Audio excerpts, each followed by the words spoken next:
ಹಿರಿಯ ರಾಜಕಾರಣಿ ಶತಾಯುಷಿ ಭೀಮಣ್ಣ ಖಂಡ್ರೆ ಅವರು ಭಾಲ್ಕಿಯ ತಮ್ಮ ಸ್ವಗೃಹದಲ್ಲಿ ನಿಧನರಾಗಿದ್ದಾರೆ.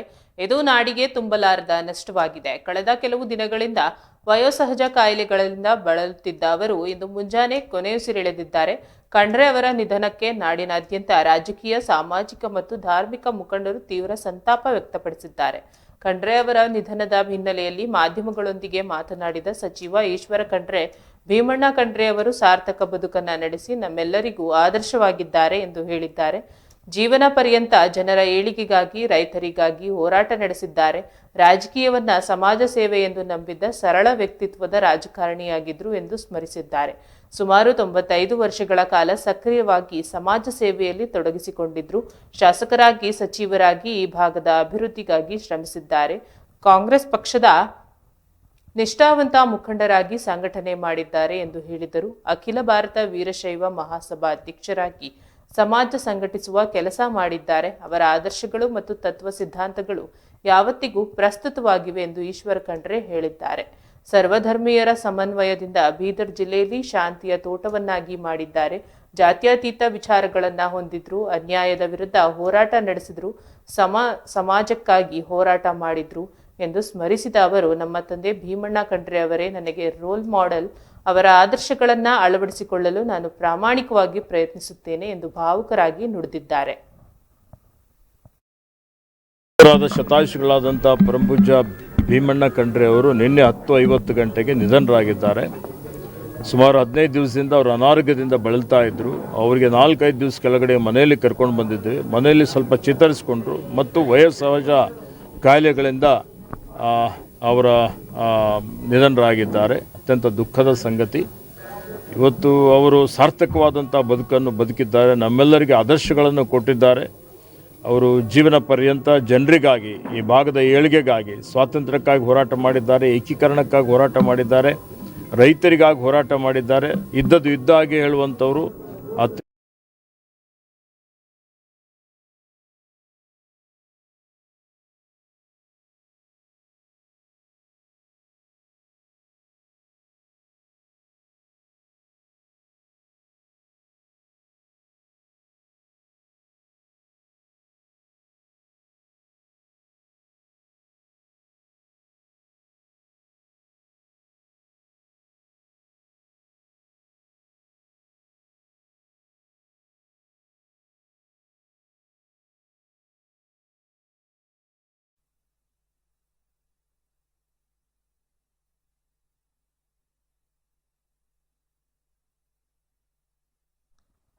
ಶತಾಯುಷಿ ಭೀಮಣ್ಣ ಖಂಡ್ರೆ ಅವರು ಇಂದು ನಮ್ಮನ್ನೆಲ್ಲ ಅಗಲಿದ್ದಾರೆ. ಅವರ ರಾಜಕೀಯ ಹಿನ್ನೆಲೆಯ ಬಗ್ಗೆ ನಮ್ಮ ನ್ಯೂಸ್ ಡೆಸ್ಕ್ಗಿಂದ ಪ್ರಸನ್ನ ಅವರು ಹೆಚ್ಚಿನ ಮಾಹಿತಿ ತಿಳಿದುಕೊಳ್ಳೋಣ. ಪ್ರಸನ್ನ ಅವರೇ, ಏನಿದೆ ಇದ್ರ ಬಗ್ಗೆ ಮಾಹಿತಿ, ಹೆಚ್ಚಿನ ಬಗ್ಗೆ ಮಾಹಿತಿ? ಹೌದು ಸುರೇಖಾ, ನಿನ್ನೆ ರಾತ್ರಿ 2 ಗಂಟೆ ಸರಿಸುಮಾರು 2 ಗಂಟೆ ಅಷ್ಟೊತ್ತಿಗೆ ನಮ್ಮ ರಾಜ್ಯದ ಹಿರಿಯ ಕಾಂಗ್ರೆಸ್ ನಾಯಕರಾದಂತ ಭೀಮಣ್ಣ ಖಂಡ್ರೆ ಅವರು ವಿಧಿವಶರಾಗಿದ್ದಾರೆ. 1925ರಲ್ಲಿ ಜನಿಸಿದಂತ ಇವರು ತಂದೆ ಶಿವಲಿಂಗಪ್ಪ, ತಾಯಿ ಪಾರ್ವತಿಬಾಯಿ ಅವರ ಪುತ್ರರಾಗಿ ಜನರಾಗಿದ್ರು. ಇವರಿಗೆ 5 ಪುತ್ರರು, 5 ಪುತ್ರಿಯರಿದ್ರು. ಕಾನೂನು ಶಾಸ್ತ್ರದಲ್ಲಿ ಪದವಿಯನ್ನು ಪಡೆದಂತ ಭೀಮಣ್ಣ ಖಂಡ್ರೆ ಅವರು 1949-50ರ ಭಾಗದಲ್ಲಿ ರಾಜಕೀಯ ಪ್ರವೇಶ ಮಾಡ್ತಾರೆ. ಇವರು ರಾಜಕೀಯ ಜೀವನ 1953ರಲ್ಲಿ ಭಾಲ್ಕಿಯ ಪುರಸಭೆಯ ಪ್ರಪ್ರಥಮ ಅಧ್ಯಕ್ಷರಾಗಿ ಆಯ್ಕೆ ಆಗ್ತಾರೆ ಇವರು. ತದನಂತರ 4 ಬಾರಿ ಕಾಂಗ್ರೆಸ್ ಶಾಸಕರಾಗಿ ಆಯ್ಕೆಯಾದಂತ ಭೀಮಣ್ಣ ಖಂಡ್ರೆ ಅವರು 1962, 1967, 1978, 1983ರಲ್ಲಿ ಭಾಲ್ಕಿ ಕ್ಷೇತ್ರದಿಂದ ಆಯ್ಕೆ ಆಗ್ತಾರೆ. 1992ರಿಂದ 94ರಲ್ಲಿ ವೀರಪ್ಪ ಮೊಯ್ಲಿ ಅವರ ಸಂಪುಟದಲ್ಲಿ ಸಾರಿಗೆ ಸಚಿವರಾಗಿ ಸೇವೆ ಸಲ್ಲಿಸ್ತಿದ್ರು ಇವರು. ತದನಂತರ 1999ರಲ್ಲಿ ಮೊದಲನೇ ಬಾರಿ ಮತ್ತು 2005ರಲ್ಲಿ 2ನೇ ಬಾರಿ ಅಖಿಲ ಭಾರತ ವೀರಶೈವ ಮಹಾಸಭಾದ ಅಧ್ಯಕ್ಷರಾಗಿ ಸೇವೆ ಸಲ್ಲಿಸಿದ್ರು. ಸೊ ಇವಾಗ ಪ್ರಸ್ತುತವಾಗಿ ವಯೋನಿವೃತ್ತಿ ತಗೊಂಡು ಗೌರವಾಧ್ಯಕ್ಷ ಹುದ್ದೆಯಲ್ಲಿ ಹೋಗ್ತಾ ಇದ್ರು. ನಾವು ವಿಶೇಷವಾಗಿ ಇಲ್ಲಿ ನೋಡ್ಬೇಕಾದ್ದು ಸುರೇಖಾ, ಭೀಮಣ್ಣ ಖಂಡ್ರೆ ಅವರು ಬೀದರ್ ಜಿಲ್ಲೆಯ ಹಿರಿಯ ನಾಯಕರು.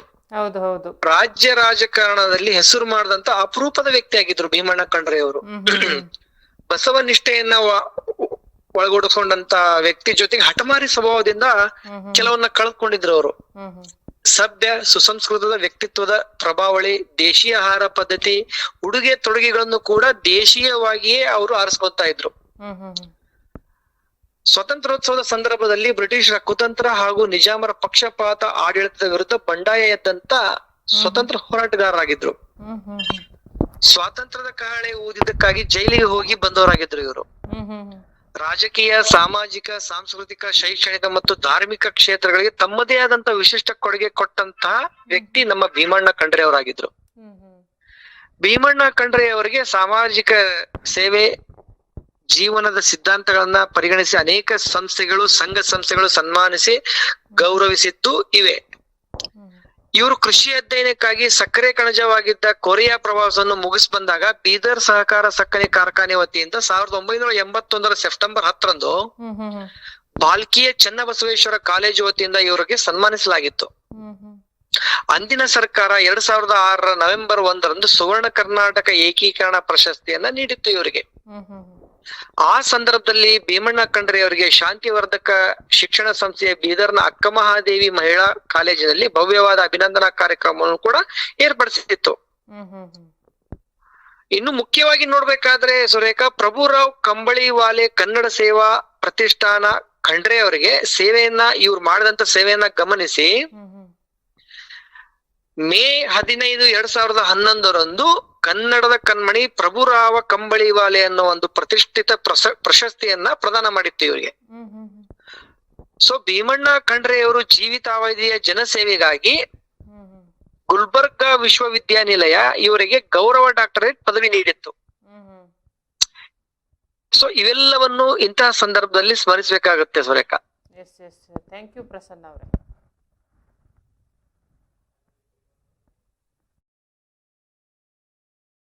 ಪರಮಪೂಜ್ಯ ಭೀಮಣ್ಣ ಖಂಡ್ರೆ ಅವರು ನಿನ್ನೆ 10:50 ಗಂಟೆಗೆ ನಿಧನರಾಗಿದ್ದಾರೆ. ಸುಮಾರು 15 ದಿವಸದಿಂದ ಅವರು ಅನಾರೋಗ್ಯದಿಂದ ಬಳಲ್ತಾ ಇದ್ದರು. ಅವರಿಗೆ 4-5 ದಿವಸ ಕೆಳಗಡೆ ಮನೆಯಲ್ಲಿ ಕರ್ಕೊಂಡು ಬಂದಿದ್ವಿ. ಮನೆಯಲ್ಲಿ ಸ್ವಲ್ಪ ಚೇತರಿಸಿಕೊಂಡ್ರು ಮತ್ತು ವಯೋಸಹಜ ಕಾಯಿಲೆಗಳಿಂದ ಅವರ ನಿಧನರಾಗಿದ್ದಾರೆ. ಅತ್ಯಂತ ದುಃಖದ ಸಂಗತಿ. ಇವತ್ತು ಅವರು ಸಾರ್ಥಕವಾದಂಥ ಬದುಕನ್ನು ಬದುಕಿದ್ದಾರೆ, ನಮ್ಮೆಲ್ಲರಿಗೆ ಆದರ್ಶಗಳನ್ನು ಕೊಟ್ಟಿದ್ದಾರೆ. ಅವರು ಜೀವನ ಪರ್ಯಂತ ಜನರಿಗಾಗಿ, ಈ ಭಾಗದ ಏಳಿಗೆಗಾಗಿ, ಸ್ವಾತಂತ್ರ್ಯಕ್ಕಾಗಿ ಹೋರಾಟ ಮಾಡಿದ್ದಾರೆ, ಏಕೀಕರಣಕ್ಕಾಗಿ ಹೋರಾಟ ಮಾಡಿದ್ದಾರೆ, ರೈತರಿಗಾಗಿ ಹೋರಾಟ ಮಾಡಿದ್ದಾರೆ. ಇದ್ದದ್ದು ಇದ್ದಾಗೆ ಹೇಳುವಂಥವರು. ಅತ್ಯಂತ ಇವತ್ತು ಸರಳ ವ್ಯಕ್ತಿತ್ವ ಇಟ್ಟುಕೊಂಡು ರಾಜಕೀಯ ಅಂದರೆ ಸಮಾಜ ಸೇವೆ ಅಂತೇಳಿ ತಿಳಿದುಕೊಂಡು ಅವರು ಜೀವನ ಪರ್ಯಂತ ಅವರ 102 ವರ್ಷದಲ್ಲಿ ಸುಮಾರು 95 ವರ್ಷಗಳವರೆಗೆ ಸಕ್ರಿಯವಾಗಿ ಸೇವೆಯಲ್ಲಿ ತೊಡಗಿಸಿಕೊಂಡಿದ್ದಂಥವರು. ಶಾಸಕರಾಗಿ, ಅವರು ಸಚಿವರಾಗಿ ಇವತ್ತು ಈ ಭಾಗದ ಏಳಿಗೆಗಾಗಿ ದುಡಿದಿದ್ದಾರೆ.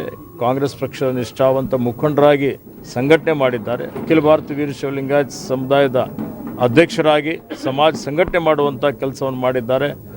ಬೆಂಗಳೂರಿನಲ್ಲಿ ಅದಕ್ಕೆ ಒಂದು ಇವತ್ತು ಶಕ್ತಿಯನ್ನು ಕೊಟ್ಟಂಥವರು. ಅವರ ಆದರ್ಶಗಳು, ಅವರ ತತ್ವ ಸಿದ್ಧಾಂತಗಳು ಯಾವತ್ತಿಗೂ ಇವತ್ತು ಪ್ರಸ್ತುತವಾಗಿದ್ದಾವೆ.